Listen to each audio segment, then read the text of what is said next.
And good morning. I am Senator Eric Berthel. It's so wonderful to see all of you here today for our fourth annual, imagine that, 4 years, Day of Recognition for Red Dress Day and Missing and Murdered Indigenous Persons Day. I think that's worthy of applause as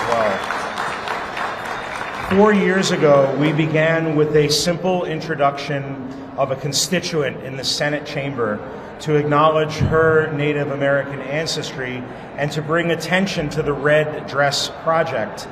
Today, once again, we are here in this beautiful south lobby of this beautiful Capitol building, and which we have transformed again into a small forest adorned with red dresses hanging from trees, artwork, and surrounded by representatives from tribal nations across Connecticut.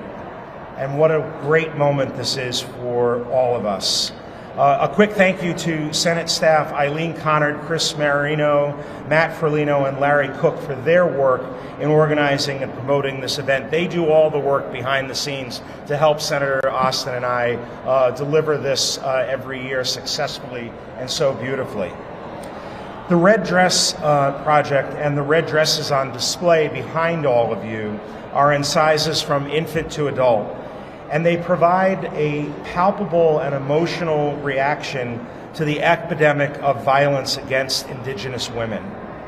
Each dress symbolizes an Indigenous woman who has been murdered or missing, representing just a portion of thousands of people. In North America, the scores of missing and murdered Indigenous women, known as MMIP, do not get the mainstream attention they deserve. In the United States, homicide is the third leading cause of death among Native women ages 10 to 24.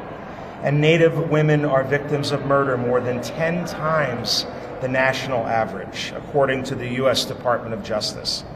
And just over the border to our north in Canada, the government's national inquiry found similar horrifying statistics indicating that Indigenous women are 7 times more likely to be murdered by serial killers than Indigenous women. Every year I share these statistics with you. Some of you might be saying, I think I've heard him say that before, but it's so critically important to put that all back fresh in our memories when we take this day every year to recognize, and we're not celebrating, we're recognizing that this is still a problem in our great country.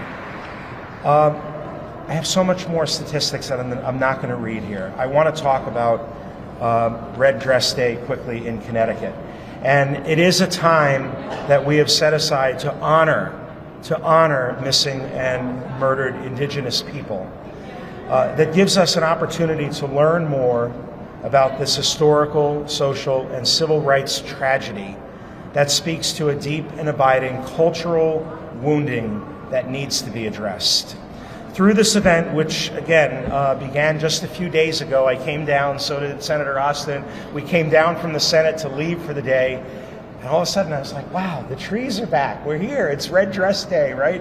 And it's just, if you spent as much time in this building as we do, and we do spend a lot of time here, when you see displays like this, which are, again, very emotional and very moving, it transforms this place into something very different than a big, cold, stone, beautiful building. It turns it into something very special, and that's why we go to the effort we do here in this beautiful lobby to recognize this day.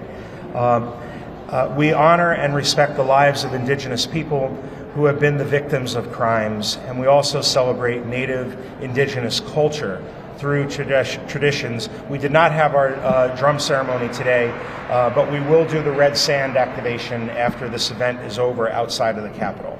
So I thank you all. Thank you to our tribal nations. Thank you for the leaders of the nations for being here, coming to Hartford today. Thank you for your participation and for helping to bring awareness again for the 4th year to this issue.